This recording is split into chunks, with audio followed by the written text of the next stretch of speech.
Hello, how are you doing? Go ahead and make yourself comfortable because we're about to start. Today I want to talk about something that can transform your life. Nice people don't rule. Have you ever thought about that? How can we stop being just nice and really take control of our lives? First, we need to develop skills, build competencies, and learn to put everything and everyone in their rightful place. This includes taking charge of your own life. And the first step is discovering who you really are. Let me tell you something. People who know who they are don't live trying to please others. The big problem is that most people have no idea who they are, so they're constantly seeking approval, applause, and validation from others. Let me share a story that happened recently. I was talking to some parents, friends of mine, because our kids hang out together. One of their kids made a bad choice, and my kid, even though he saw it happen, didn't step in. When I found out, I got straight to the point. "Son, you're guilty by omission." He replied, "But I didn't do anything." And I said, "Exactly. That's what I call cowardice. You saw something wrong and stayed quiet. In this house, I don't tolerate raising a coward." Later, I spoke with the other boy's dad. He had already disciplined his son and was reflecting on why his child behaved that way. Together, we reached a conclusion. It was the need for approval. This constant need to please others is dangerous because it can lead someone to make poor choices, even ones that harm their own lives. Eventually, after everything had settled down, we had an honest conversation with the kids. The big takeaway was to show them that the real problem wasn't just the behavior, but the root of it, this need for approval. Can you imagine how many people today are facing problems, or even sitting in jail, because they wanted to please someone else? How many projects, businesses, or dreams have been abandoned because someone didn't want to say no and risk disapproval? This nice person behavior has serious consequences.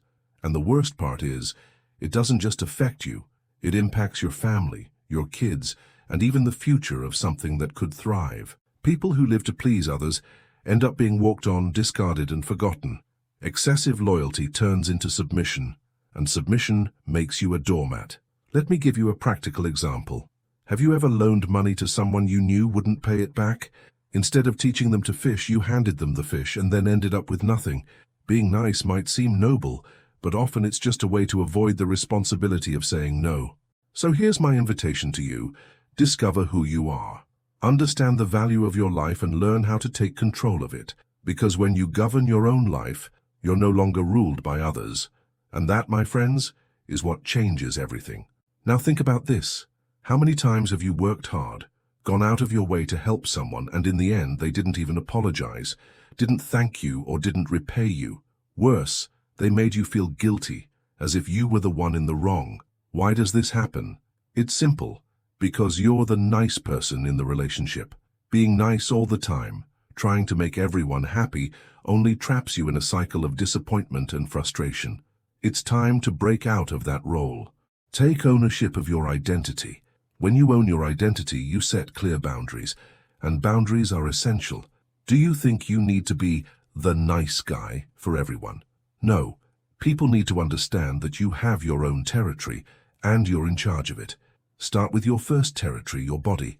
God gave you this body to care for, respect, and govern. It's not just a physical space. It's the foundation of everything. When you start governing yourself, no one messes with your mind, no one manipulates your heart, and no one invades your thoughts without permission. You don't sell, rent, or lend control of your life to anyone. Now let's go further. Your territories expand. Your family is a territory. Your children, as they're being shaped and formed, are a territory. Your business, your projects, and even your relationships are territories. When you understand what it means to govern, no one, whether they're an employee, a friend, or a stranger, will ever make a fool of you again. Want another example? Your body includes intimate territories. For instance, your genitals are sacred territory. It doesn't make sense to give them to just anyone because that means surrendering something only you should govern. Many people, because of a fleeting moment of pleasure or carelessness, have given up control and in the process multiplied their problems. This can include irresponsible relationships that led to diseases, guilt, or unplanned children. All of this is the result of weak governance over the most important territory, the body. The truth is, if you don't govern, someone or something else will govern for you. This applies to everything: your body, your emotions, your spirituality. If you're too nice with your pet sins, with people who drag you down, or even with the devil, you're sabotaging yourself. Do you want to please everyone?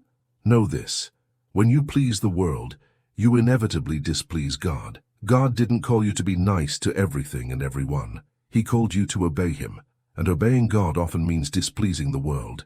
It's a choice, to please everyone or to please God, because in the end, it's impossible to do both at the same time. Now listen carefully. You can't love God and love the world at the same time. This is written in the Word of God. But here's the good news. God loved the world, but how He loved it is His decision, not ours.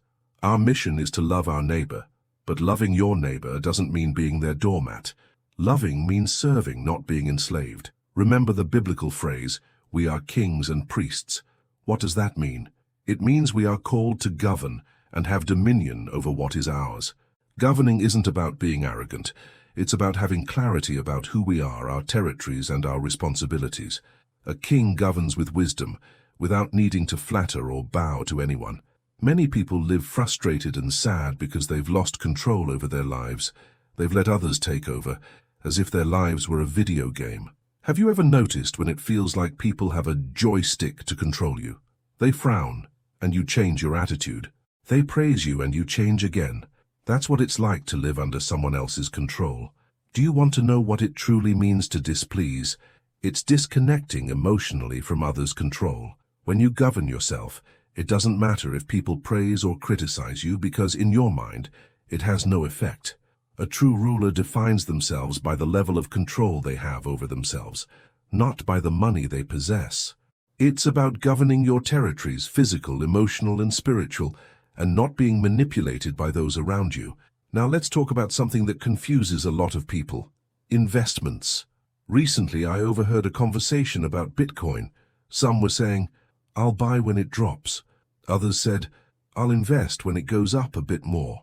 This mentality of waiting for the perfect moment reflects a lack of patience and vision. A true leader understands that investing isn't about waiting for the right time. It's about having the patience to think long-term.